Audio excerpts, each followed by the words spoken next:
মধ্য শাবানের রাত, এ রাতে আল্লাহ তাআলা মানুষকে সাধারণ ক্ষমা ঘোষণা করেন।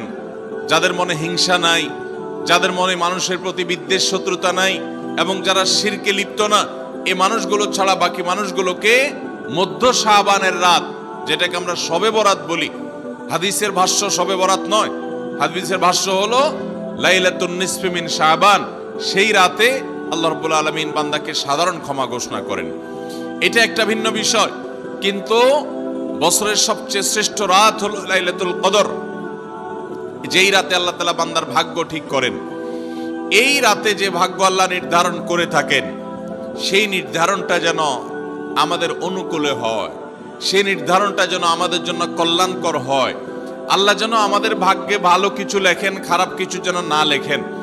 আল্লাহ যেন তাকদীরে আমাদেরকে ভালো কিছু দেন, মন্দ কিছু থেকে বাঁচিয়ে রাখেন।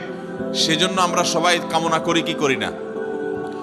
শুধু করি তা না, শবে বরাতে যত মানুষ মসজিদে আসে আমাদের দেশে, সারা বছরের অন্য কোন রাত দিন অন্য কোন সময় এত মানুষ মসজিদে আসে,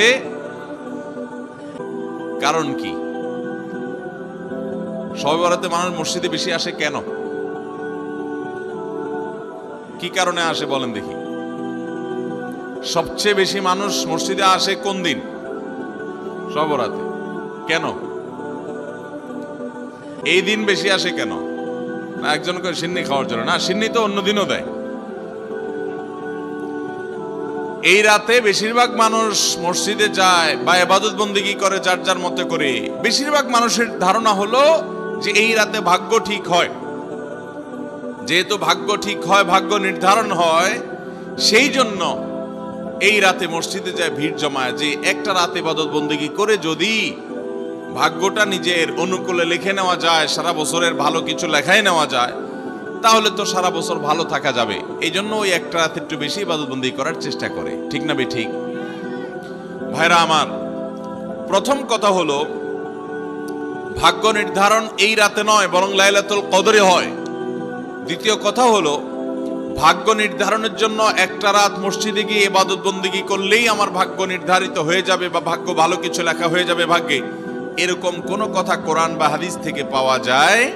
সৃষ্টি জগতের যে কোনো কিছুর সৃষ্টির 50,000 বছর আগে আল্লাহ রাব্বুল আলামিন তাকদীর, সকল বিষয়াশয়ের তাকদীর, সকল সৃষ্টি জগতের তাকদীর কি হবে না হবে আল্লাহ তাআলা লিপিবদ্ধ করেছেন। আবার আমাদের পিতা আদম আলাইহিস সালাম, তাকে সৃষ্টির সময় মানুষের এবং তার সন্তানদের তাকদীর তিনি লিপিবদ্ধ করেছেন। আবার প্রতিটা মানুষ মাতৃগর্ভে থাকাকালীন সময় তার তাকদীর আল্লাহ রাব্বুল আলামিন লিপিবদ্ধ করেন। আবার সারা বছরের গুরুত্বপূর্ণ বিষয় একজন মানুষের, সেটি আল্লাহ রাব্বুল আলামিন বছরের একটি বিশেষ মর্যাদাপূর্ণ রাতে লিপিবদ্ধ করেন। তাকদীরের অনেকগুলো স্তর আছে, অনেকগুলো মারহালা আছে। একজন ইমানদারের জন্য তার ইমানের পূর্ণতার জন্য পূর্ব শর্ত হলো ইমানের রোকন সমূহের মধ্যে থেকে অত্যন্ত গুরুত্বপূর্ণ একটা রোকন তাকদীরের প্রতি বিশ্বাস করা। নবী করিম সাল্লাল্লাহু আলাইহি সাল্লাম ইমানের রোকন এবং ইমানের স্তম্ভগুলোর কথা যখন বলেছেন, সবগুলোকে একসাথে বলে শেষে আলাদা করে আবার বলেছেন ওয়া আন তুমিনা বিল কদরি খাইরিহি ওয়া শাররিহি, অর্থাৎ আল্লাহ, ফেরেশতা, নবী রাসূলগণ, আখিরাত, অন্যান্য বিষয়ের প্রতি ঈমান আনার পাশাপাশি, আসমানি কিতাবগুলো সব বিভিন্ন বিষয়ের প্রতি ঈমান আনার পাশাপাশি বিশেষভাবে ঈমান আনতে হবে তাকদীরের প্রতি। অর্থাৎ আমাদের জীবনে যা কিছু হয় কিংবা হবে, এই সব কিছু আল্লাহর নির্ধারণ এবং আল্লাহর তাকদীরের আলোকেই হবে। আল্লাহ যদি আগে থেকে নির্ধারণ করেই থাকেন, তাহলে আর আমাদের আমল করার দরকার কি?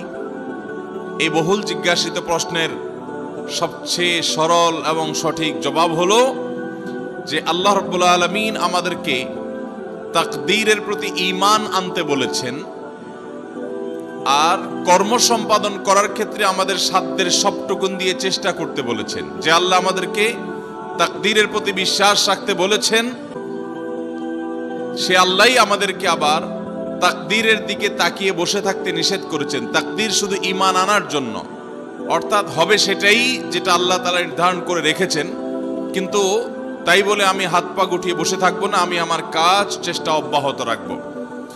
কোন একজন প্রভাবশালী ব্যক্তির কাছে যদি আমরা কোনো কাজ নিয়ে যাই, আমরা জানি তিনি যা ফয়সালা করবেন, সিদ্ধান্ত নিবেন, তিনি যা চাইবেন সেটাই হয়তো হবে।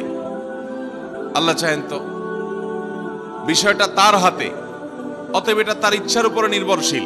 আল্লাহ তাআলা তার হাতে রেখেছেন এটা, কিন্তু তার ইচ্ছার উপর নির্ভরশীল এই কথা মনে করে আমরা কেউ নিজেদের কাজ কাম ফেলে বসে থাকবো না, আমরা আমাদের চেষ্টা ঠিকই অব্যাহত রাখবো।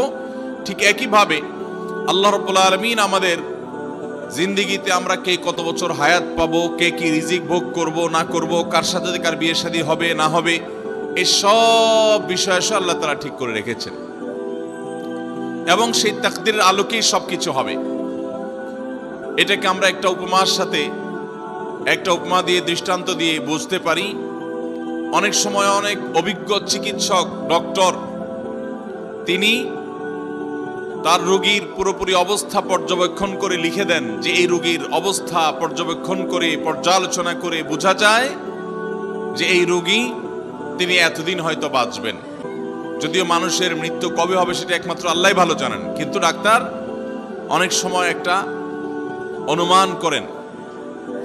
তো এরপরে ডাক্তার অনুমানের উপর নির্ভর করে লোকটা যদি মারা যায়, কেউ কিন্তু এর জন্য ডাক্তারের লিখনকে দোষারোপ করে না, বরং সবাই জানে যে লোকটা মারা যাবে, ডাক্তার আগে থেকে জানতেন, সেই হিসাবে তিনি লিপিবদ্ধ করে রেখেছেন, তার লেখার কারণেই মারা গেছে।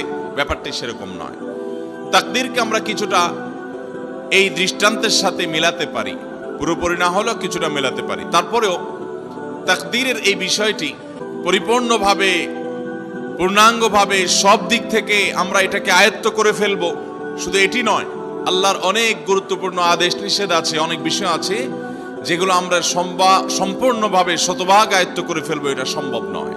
অতএব আমাদের বুঝে আসুক কিংবা না আসুক, তাকদীরের ভালো এবং মন্দ, অর্থাৎ আমাদের জীবনে কোনো উপকার হলে, কোনো ক্ষতি হলে, কোনো লাভ হলে, কোনো লস হলে, তার সব কিছু আল্লাহর তাকদীরের অনুপাতেই হয়ে থাকে, এর ভিন্ন ব্যতিক্রম কিছু হওয়ার কোনো সুযোগ। এটাই কোরআন এবং সুন্নাহর প্রমাণিত এবং আহলে সুন্নাত জামাতের আকীদা এবং বিশ্বাস হিসাবে সুপ্রসিদ্ধ, সুপ্রতিষ্ঠিত, স্বীকৃত এবং বিশুদ্ধ। আল্লাহ তাআলা আমাদের সবাইকে তাকদীরের উপর ঈমান আনার তৌফিক দান করুন। মুহতারাম হাজরিন, আল্লাহ রাব্বুল আলামিন আমাদের জন্য যে তাকদীর প্রতি বছর লিপিবদ্ধ করেন, সেটা কোন রাতে হয়? আমাদের ভাগ্য নির্ধারণ হয় কোন রাতে? শবে কদর বলছে এলাকার মানুষ, সারা দেশের মানুষ তো জানে শবে বরাত। আমাদের ভাগ্য নির্ধারণ হয় শবে বরাতে না শবে কদরে? মাশাআল্লাহ, এলাকার মানুষটা সঠিকটা জানেন, বোঝা গেল। সারা দেশের মানুষ তো জানে ভাগ্য নির্ধারণ হয় শবে বরাতে। ভাইরা আমার, কোরআনে হাকিমে সূরা দুখানের 3 এবং 4 নম্বর আয়াত যদি আপনি দেখেন, আল্লাহ রাব্বুল আলামিন ইরশাদ করেছেন, ইন্না আনজালনাহু ফি লাইলাতিন মুবারাকাহ ইন্না কুন্না মুনজিলিন ফিহা ইউফরাকু কুল্লু আমরিন হাকিম। আল্লাহ বলেছেন, আমি নিশ্চয় কোরআনকে নাজিল করেছি, অবতীর্ণ করেছি একটি বরকতময় রাতে। কোন রাতে বরকত নাজিল করেছেন আল্লাহ তাআলা? বরকতময় রাতে কোরআন নাজিল করেছেন আল্লাহ বলেছেন। আর এই বরকতময় রাতটা কোন রাত যে রাতে কোরআন নাজিল হয়েছিল? শবে কদর। কোনো সন্দেহ আছে? কারণ কোরআনের আরেক আয়াত বলছে, ইন্না আনজালনাহু ফি লাইলাতিল কদর, আমি কোরআনকে নাজিল করেছি যে রাতে, সেটা হলো লাইলাতুল কদরে। তাহলে লাইলাতুল কদরে আল্লাহ কোরআন নাজিল করেছেন, আর সূরা দুখানে বলেছেন আমি একটি বরকতময় রাতে কোরআন নাজিল করেছি। তাহলে এখানে বরকতময় রাত বলতে যে লাইলাতুল কদরকে বোঝানো হয়েছে, সেটা দিনের আলোর মতো পরিষ্কার, ঠিক কিনা বলেন? এরপর আয়াত আল্লাহ বলেছেন, ফিহা ইউফরাকু কুল্লু আমরিন হাকিম, এই বরকতময় রাত যে রাতে কোরআন নাজিল হয়েছে অর্থাৎ লাইলাতুল কদর, সেই রাতেই সমস্ত গুরুত্বপূর্ণ হিকমাপূর্ণ বিষয়গুলো সব ধার্য হয়ে থাকে, নির্ধারণ হয়ে থাকে। এই আয়াতের আলোকে বোঝা যায় মানুষের ভাগ্য সারা বছরের যেটি লিপিবদ্ধ হওয়ার কথা, সারা বছরের যে বাজেট হওয়ার কথা, সেটা হয়ে থাকে লাইলাতুল কদরে, শবে কদরে। কোরআন হাদিসে কি পাওয়া যায়? সূরা নাহাল আয়াত নম্বর 97। সূরার নাম সূরা নাহাল, আয়াত নম্বর কত? 97। আল্লাহ রাব্বুল আলামিন ইরশাদ করেছেন, মান আমিলা সালিহাম মিনকুম মান আমিলা সালিহাম মিন যাকারিন আও উনসা ওয়া হুয়া মুমিন। পুরুষ হোক আর নারী হোক, যে কোনো ব্যক্তি যদি ঈমানদার অবস্থায় ভালো কাজ করে, পুরুষ হোক কিংবা মহিলা, যে কেউ যদি ভালো কাজ খুঁটে খুঁটে খুঁটে নেক আমল করে, ভালো ভালো নেক কাজ, কোরআন হাদিসে নির্দেশিত কাজ, আল্লাহ যা করতে বলেছেন, রাসূল সাল্লাল্লাহু আলাইহি ওয়াসাল্লাম যা করতে বলেছেন, যদি সে কাজগুলো করে, এমত অবস্থায় করে যে সে ঈমানদার, অর্থাৎ ঈমান থাকতে হবে, ঈমান আছে এই অবস্থায় যদি নেক আমল করে, তাহলে কি হবে? আল্লাহ বলেছেন, ফালানুহাইয়ান্নাহু হায়াতান তাইয়্যিবাহ, তাহলে সেই পুরুষ সে নারীকে আমি পবিত্র জীবন দান করব। কি জীবন দান করবেন বলছেন আল্লাহ? পবিত্র জীবন দান করবেন। এই পবিত্র জীবনে মানুষ সুখী থাকবে, এই পবিত্র জীবনে মানুষ সমৃদ্ধ থাকবে, এই পবিত্র জীবনে মানুষ ভালো থাকবে, নেক থাকবে। ওয়ালানাজজিয়ান্নাহুম আজরাহুম বিআহসানি মা কানু ইয়ামালুন। এবং এই ঈমানদার নারী পুরুষরা যদি নেক আমল করে, ভালো কাজ করে যদি সব সময়, তাহলে সেক্ষেত্রে আল্লাহ বলেছেন তারা যে ভালো কাজ করেছে ওইটার সবচেয়ে উত্তম বিনিময় আমি তাদেরকে দান করব। তাহলে এই আয়াত থেকে প্রমাণ হয়, যদি কেউ ঈমান আনার পর নেকামল করতে থাকে, নেকামল করতে থাকে, একদিনের নেকামল নয়, এক রাতের নেকামল নয়, সারা বছর জুড়ে সারা জীবন ধরে ভালো কাজ করার চেষ্টা যদি কেউ করে, আল্লাহ তাআলা তাকে পবিত্র জীবন দিবেন, সৌভাগ্যবান মানুষের জীবন দিবেন, সুখী মানুষের জীবন দিবেন। এখান থেকে বোঝা যায় কি ভাগ্য নির্ধারণের জন্য এক রাত আমল করতে হবে নাকি সারা বছর? সূরা আরাফ আয়াত নম্বর 96। সূরা আরাফ আয়াত নম্বর কত? 96। আল্লাহ বলেছেন, ওয়ালাউ আন্না আহলাল কুরা আমানু ওয়াত্তাকাউ, যদি কোন জনপদের লোকেরা ঈমান আনে আর তাকওয়া অবলম্বন করে। তাকওয়া কি? তাকওয়া হলো আল্লাহর ভয়ে সে আল্লাহর নির্দেশগুলো মানে আর হারামগুলো বর্জন করে। এরকম যদি কেউ করে, লাফাতাহনা আলাইহিম বারাকাতিম মিনাস সামাই ওয়াল আরদ, আল্লাহ বলেছেন তাহলে ওই ব্যক্তিকে আসমান এবং জমিন থেকে সমস্ত বরকত সমূহের দুয়ার সবগুলো তার জন্য খুলে দেওয়া হবে। তাহলে বোঝা গেল মানুষের জীবনে বরকত নাজিল হবে, মানুষ সুখে থাকবে, ভালো কিছু তার তাকদিরে লেখা হবে। তখন যখন বান্দা নেকামল করে, যখন বান্দা গুনাহ থেকে বাঁচে, তাকওয়া অবলম্বন করে, তখন তার ওই এক রাত্রে গিয়ে আলাদা কিছু দোয়া বা বিশেষ পদ্ধতির কোনো জিকির আজকার এটার প্রয়োজন হয় না, বরং সে সারা বছর জুড়ে আল্লাহ তাআলা তার নসিবে ভালো কিছু লেখেন, যদি সে বছর জুড়ে সারা জীবন ধরে নেকামল করে গুনাহ থেকে বাঁচে। ভাইরা আমার, আপনাকে আল্লাহ তাআলা কোন কলকারখানার মালিক বানিয়েছে, কোন মিল ইন্ডাস্ট্রি আছে আপনার। ধরুন আপনার বাসায় দুটা মেশিন আছে, সেলাই মেশিন আছে। আপনার যেই মেশিনটা ভালো, এটা দিয়ে আপনার কাজ হয়, প্রোডাকশন হয়, ওই মেশিনটাকে তেল মোবিল আপনি ঠিক মতো দিবেন কি দিবেন না? যেহেতু ওইটা সার্ভিস দেয় আপনাকে, ওখান থেকে আপনার প্রোডাকশন হয়, ভালো কিছু অর্জিত হয়, সেজন্য আপনি অটোমেটিকলি সেটার জন্য বিদ্যুৎ সাপ্লাই দিবেন, গ্যাস লাগলে গ্যাসের সাপ্লাই যে মেশিনের জন্য দরকার সেটা দিবেন, তেল মোবিল যা যা দেওয়া দরকার সেটা দিবেন, নষ্ট হলে সাথে সাথে ওটা ঠিক করাবেন, যা যা দরকার সব ব্যবস্থা আপনি করবেন। কারণ মেশিনটা আপনার প্রোডাক্টিভ, মেশিনটা আপনার প্রোডাকশন দিচ্ছে, এখান থেকে ভালো কিছু পাওয়া যাচ্ছে, সেজন্য আপনি এটা দিবেন। আরেকটা মেশিন যদি হয় যে মেশিন থেকে আপনার কোনো সার্ভিস আপনি পান না, প্রোডাকশন দেয় না, মেশিনটা নষ্ট হয়ে অকেজো হয়ে পড়ে আছে, তাহলে ওই মেশিনে কি আপনি বিদ্যুৎ সাপ্লাই দিবেন? ওখানে কি আপনি অন্য যা দরকার আছে তেল মোবিল নিয়মিত দেওয়া, এগুলো কি আপনি করবেন? করবেন না। হ্যাঁ, ওইটার জন্য মাসে মাসে কিস্তি যদি দেওয়ার দরকার হয়, আগে থেকে কিনা থাকে, তাহলে আপনি কিস্তি পরিশোধ করবেন। অন্য কিছু আগে থেকে করা দরকার আছে, সেটা আপনি করবেন। আল্লাহ রাব্বুল আলামিন ঠিক একইভাবে তার যে বান্দারা তার অনুগত থাকে, তাকওয়া অবলম্বন করে, হারাম থেকে বাঁচে, গুনাহ থেকে বাঁচে, ফরজ কাজগুলো করে, আল্লাহ তাআলা তার সেই বান্দাদের জন্য ভালো কিছু তাদের তাকদীরে লিপিবদ্ধ করেন, তাদের জন্য নসিবে ভালো কিছু রাখেন, তাদেরকে সুখের জীবন দান করেন, সৌভাগ্য দান করেন। আল্লাহ তাআলা প্রকৃত প্রশান্তি মনের সেটা দান করেন আল্লাহর ঈমানদার এবং নেককার বান্দাদেরকে, আমলে সালেহ কর্মওয়ালা বান্দাদেরকে, মুত্তাকি পরহেজগার বান্দাদেরকে।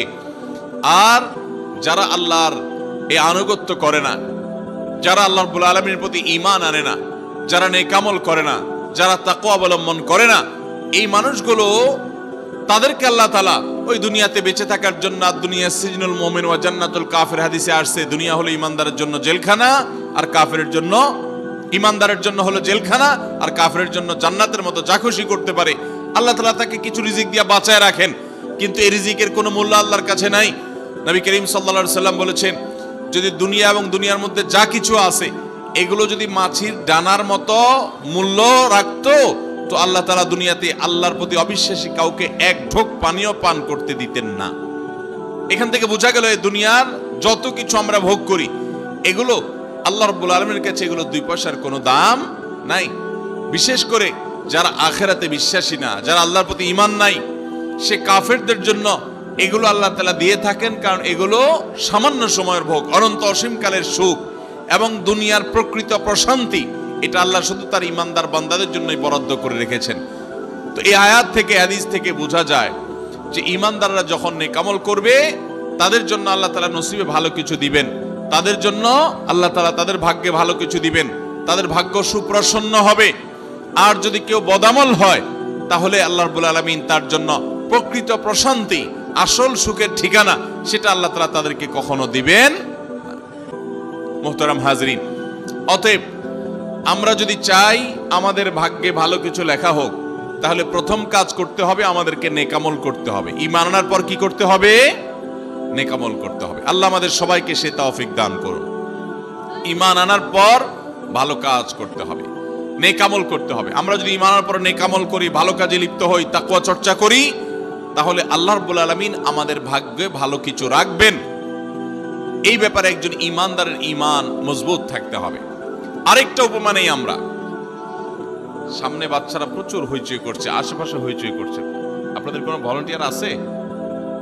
এই যে বাচ্চারা, বাবারা তোমরা একটু চুপচাপ থাকবা, হ্যাঁ? আশেপাশে যারা আছেন তাদেরকে একটু থামান, কথা বলা যাচ্ছে না তো, আশেপাশে অনেক আওয়াজ হচ্ছে। জি ভাই, আরেকটা উপমা নেই আমরা। ধরুন একজন জনপ্রতিনিধি, ওনার যারা প্রচার প্রচারণা করে, ওনার পক্ষে যারা মানুষের কাছ থেকে ভোট কালেকশন করে, সংগ্রহ করে, এই জনপ্রতিনিধির কাছে যদি কোনো রিলিফের মাল আসে, সরকারি চাল ডাল ইত্যাদি এসব যদি আসে, তিনি তার এলাকার মানুষদেরকে, ভোটারদেরকে, জনগণ তাদেরকে তিনি, যারা অভাবী, যারা এটার হকদার, তাদেরকে দিবেন, এটা তার দায়িত্ব, কর্তব্য থাকে।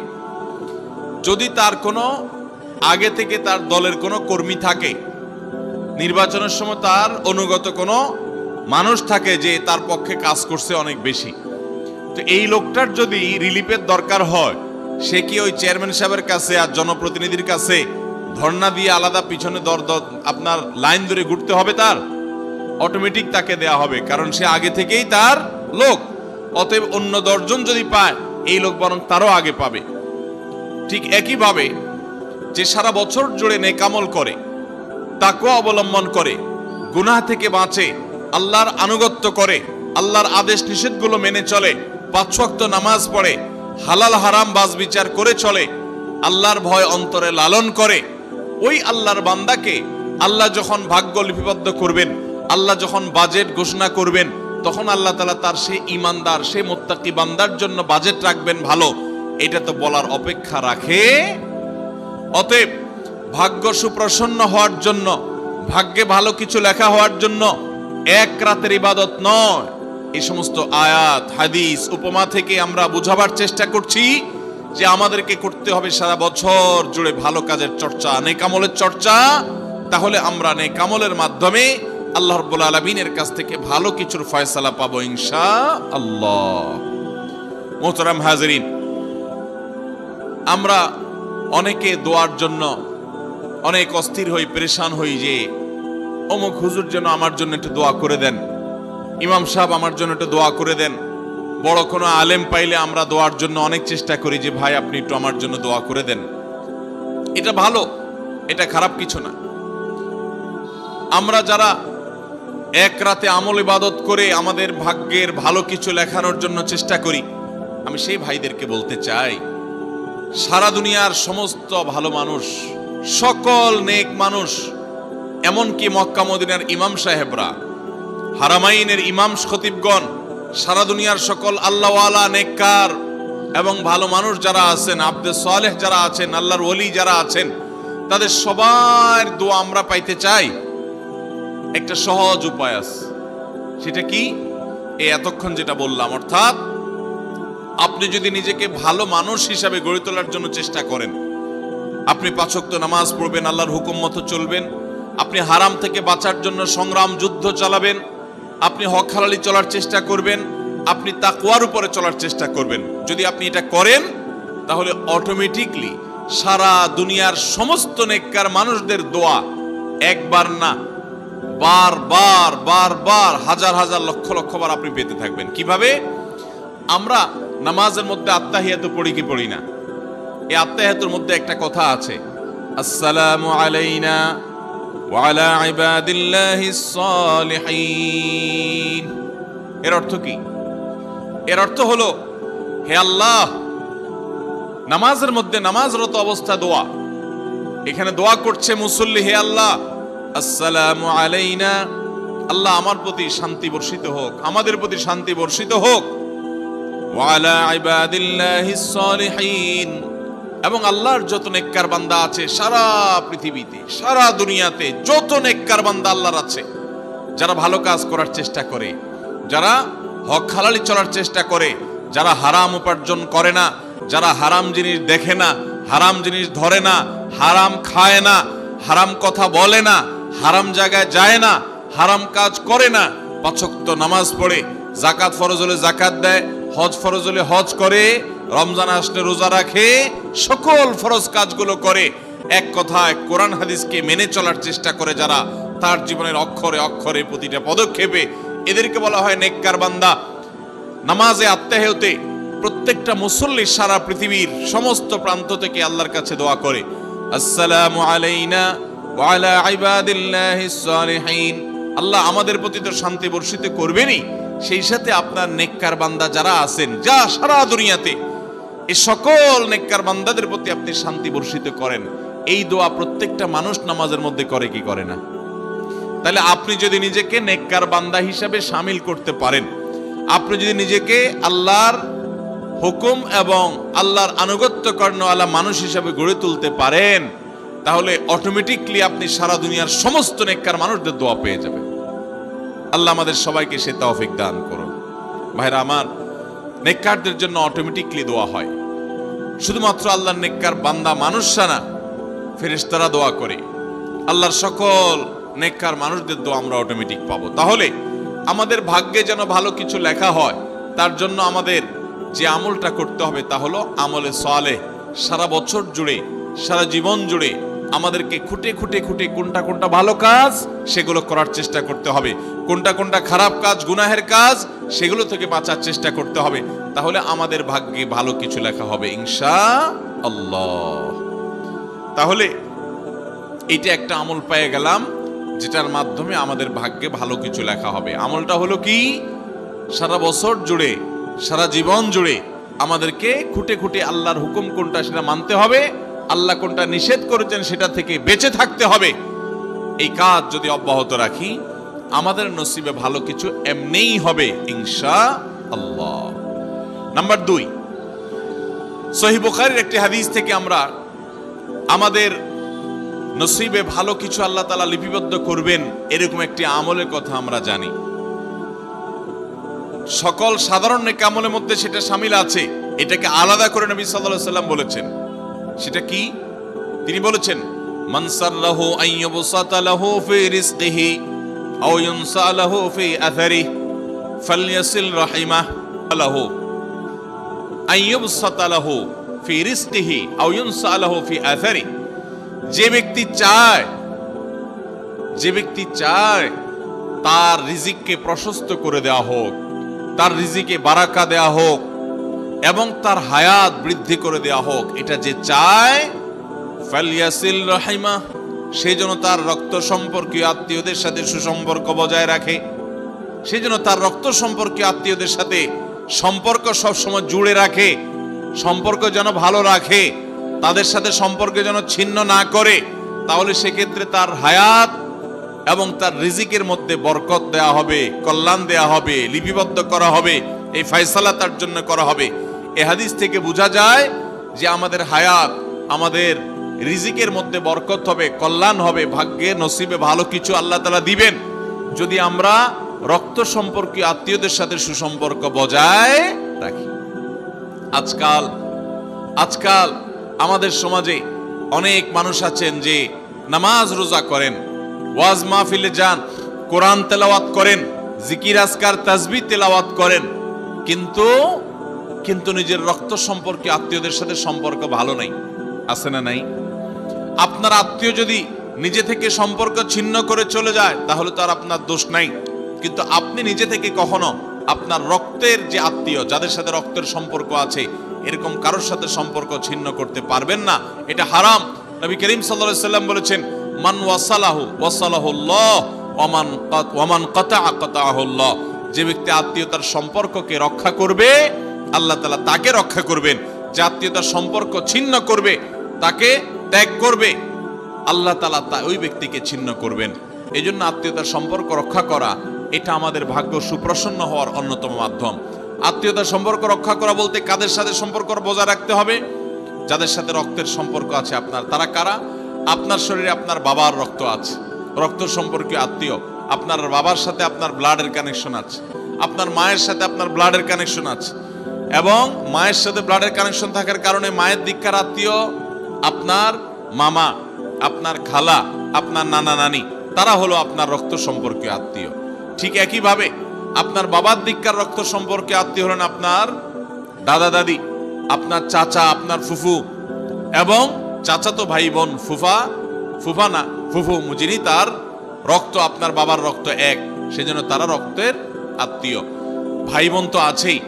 এই রক্তের আত্মীয়দের সাথে অনেকে সম্পর্ক বজায় রাখে না, কোনো কারণে সম্পর্ক ছিন্ন করে ফেলে, এটা হারাম। আমরা দুনিয়াতে অনেক বন্ধু বান্ধবের সাথে সম্পর্ক ভালো রাখি, অনেক দোস্তের সাথে সম্পর্ক ভালো রাখি, অথচ আমাদের এই রক্ত সম্পর্কে আত্মীয়গুলোর সাথে সম্পর্ক ভালো রাখা হয় না। মোহতারাম হাজিরিন, আমাদের নসিবে আল্লাহ ভালো কিছু দেখ, আমরা সবাই চাই কি চাই না? তাহলে শবে বরাতে রাতভর আপনি দোয়া জিকির আজকার করলেন, কান্নাকাটি করলেন, আর মিলাদ মাহফিল করলেন, আশা করলেন আপনার ভাগ্যে ভালো কিছু লেখা হবে। আপনার ভাগ্যে ভালো কিছু লেখা হবে না যদি আপনি আপনার রক্ত সম্পর্কে আত্মীয়র সাথে সম্পর্ক ছিন্ন করে বসে থাকেন। কারণ আপনার জীবনে, আপনার রুজিতে, আপনার ইনকামে, উপার্জনে বরকত হওয়ার পূর্ব শর্ত হলো আপনার এই রক্ত সম্পর্কে আত্মীয়গুলোর সাথে, আত্মীয়স্বজনের সাথে সুসম্পর্ক বজায় রাখা। হ্যাঁ, তারা যদি সুসম্পর্ক বজায় রাখতে গেলে আপনার ক্ষতি করে, আপনাকে বিপদে ফেলে, তাহলে আপনি নিজেকে বাঁচাতে পারেন, আত্মরক্ষার জন্য আপনি দূরত্ব বজায় রাখতে পারেন। কিন্তু তাই বলে তাদের সাথে আপনি সম্পর্ক নষ্ট করে থাকবেন, তাদেরকে ভুলে থাকবেন বা তাদের সাথে সম্পর্ক রাখবেন না, এটা কিন্তু জায়েজ হতে পারে না। ইংল্যান্ডের একটা ইউনিভার্সিটির একটা জরিপের কথা অনলাইনে আমি একবার দেখেছিলাম। এটার উপর একটা প্রতিবেদন দেখেছিলাম যে একটা নামকরা বিশ্ববিদ্যালয়, তারা বিশ্ববিদ্যালয়ের ছাত্রদের মধ্যে একটা সার্ভে তারা চালিয়েছিলেন। তারা দেখতে চেয়েছেন যে ছাত্রদের মধ্যে কারা বেশি হায়াত পায় আর কারা কম পায়। যারা বেশি হায়াত পায় তাদের মধ্যে বৈশিষ্ট্য কি আছে, যারা কম পায় তাদের মধ্যে কোন বৈশিষ্ট্যের অভাব আছে। এটা নিয়ে দীর্ঘ অনেক বছরের একটা জরিপ তারা চালিয়েছেন, একটা নিরীক্ষা তারা চালিয়েছেন। সেই নিরীক্ষায় দেখা গেল যে যেই ছাত্ররা দীর্ঘদিন পর্যন্ত হায়াত পেয়েছেন এবং তারা অনেক দিন দুনিয়াতে বেঁচেছেন, তাদের বেশিরভাগই দেখা গেছে, সবাই না, বেশিরভাগই দেখা গেছে যে তারা সাধারণত তাদের পারিবারিক এবং আত্মীয় স্বজন, বন্ধু বান্ধব, অন্যদের সাথে হাসি খুশি, অর্থাৎ মানুষের সাথে সম্পর্ক বজায় রাখছে। আর যারা সম্পর্ক বজায় রাখে নাই, এই মানুষগুলো তাদের তুলনামূলকভাবে প্রথম গ্রুপের চাইতে তারা অনেক আগে দুনিয়া থেকে চলে গেছে, অনেক আগে তারা মারা গেছে। এটা প্রত্যেকটা ব্যক্তির ক্ষেত্রে আলাদা আলাদা করে খাটানো যাবে না, এটা একটা টোটাল জরিপের ফসল। এই জরিপ প্রমাণ করে নবী করিম সাল্লাল্লাহু আলাইহি ওয়াসাল্লাম যে বলেছেন, যারা রক্ত সম্পর্কের আত্মীয়গুলোর সাথে সুসম্পর্ক বজায় রাখে তাদের হায়াতে এবং রিজিকে বরকত দেওয়া হয়। এই জরিপের রিপোর্টও সেটা সত্যতাকে প্রমাণ করে। আল্লাহ তাআলা আমাদের সবাইকে আমাদের আত্মীয় স্বজনের সাথে সুসম্পর্ক বজায় রাখার তৌফিক দান করুন।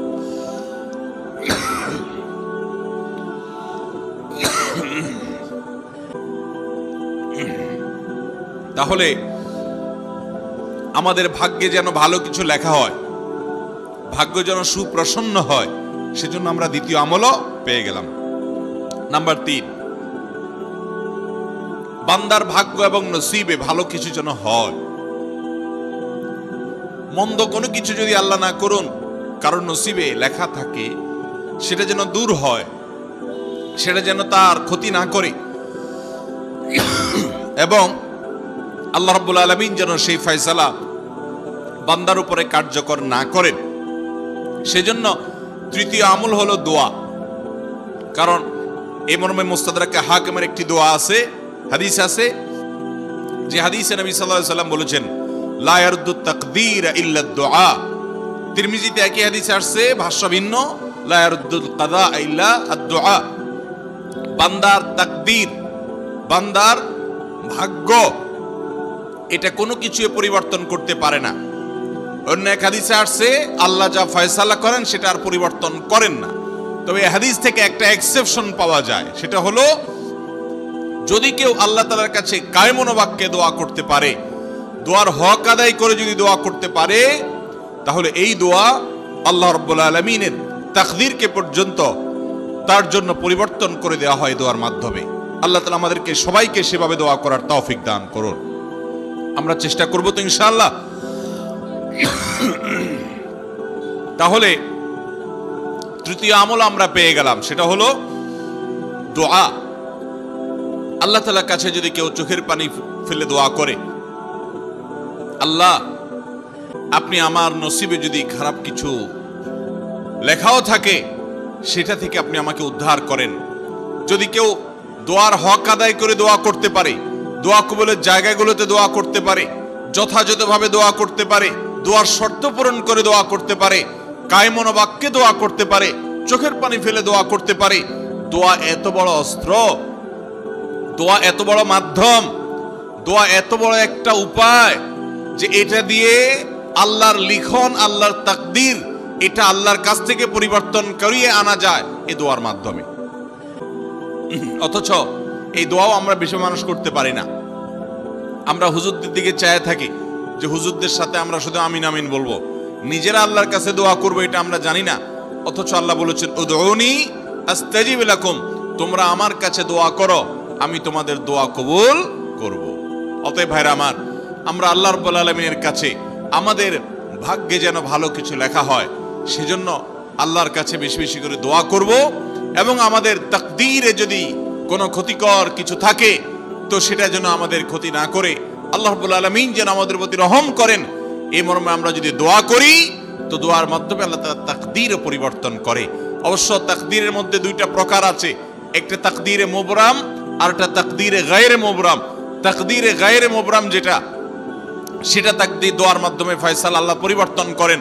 মুবরাম যেটা পরিবর্তন করেন না, অর্থাৎ যেটা চূড়ান্ত করেছেন আল্লাহ তাআলা আগে থেকে, সেটা পরিবর্তন করেন না। তবে বান্দার হায়াতের ক্ষেত্রে কোন কোন হাদিস থেকে জানা যায় আল্লাহ রাব্বুল আলামিন কোন নেক আমলের ফলে দোয়ার মাধ্যমে আল্লাহ রাব্বুল আলামিন অনেক সময় সেটাতে পরিবর্তন করেন এবং সেটাতে বারাকা দান করেন। অতএব আমাদেরকে তাকদীর, ভাগ্য যেন সুপ্রসন্ন হয়, আমাদের নসিব যেন ভালো হয়, আল্লাহ যেন ভালো কিছু দান করেন, সেই জন্য শবে বরাতে রাত ভরে ইবাদত বন্দিগি এই জন্য নয়, বরং আমাদের ভাগ্যে ভালো কিছু হওয়ার জন্য বছর জুড়ে আমাদেরকে নেক আমল করতে হবে। এক রাত ইবাদত বন্দি করলেন, সারা বছর কোন নফল নামাজ, ফরজ নামাজ, অন্যান্য ফরজ কাজ করলেন না, আর আপনি আশা করলেন যে আল্লাহ আপনার জন্য ভাগ্যে ভালো কিছু লিখে দিবে, এটা সঠিক নয়। আর ভাগ্যের নির্ধারণটা মূলত লাইলাতুল কদর, এটি বোঝা যায় সূরা দুখান থেকে, অন্যান্য সূরা থেকে।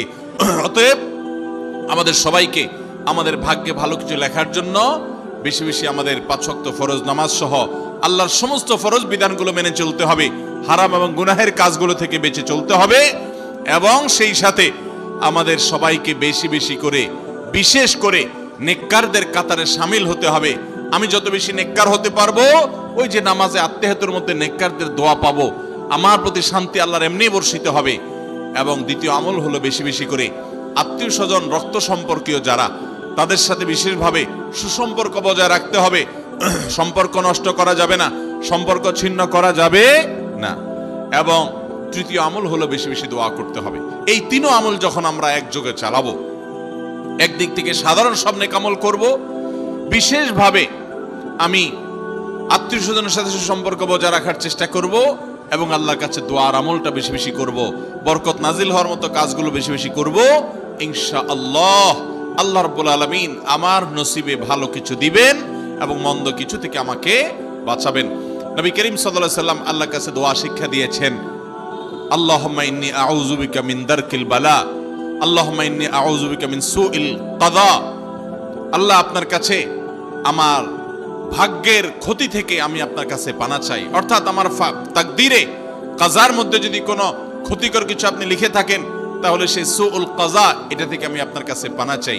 অতএব এই মর্মে আল্লাহর কাছে যত বেশি আমরা দোয়া করব, আল্লাহ রাব্বুল আলামিন আমাদেরকে তত বেশি হেফাজত করবেন। আল্লাহ তাআলা আমাদের নসিবে দুনিয়া এবং আখিরাতে, ইহকালে এবং পরকালে ভালো কিছু লেখেন। আমাদের নসিবে যেন ভালো কিছু হয়, সেই তৌফিক আল্লাহ তাআলা আমাদেরকে দান করেন। আমরা সবাই আমলগুলো করব তো ইনশাআল্লাহ। আল্লাহ আমাকে আপনাকে আমাদের সবাইকে আমলের তৌফিক দান করুন। জাযাকুমুল্লাহু খায়রা ওয়া আখিরু দাওয়ানা আনিল হামদুলিল্লাহি রাব্বিল আলামিন।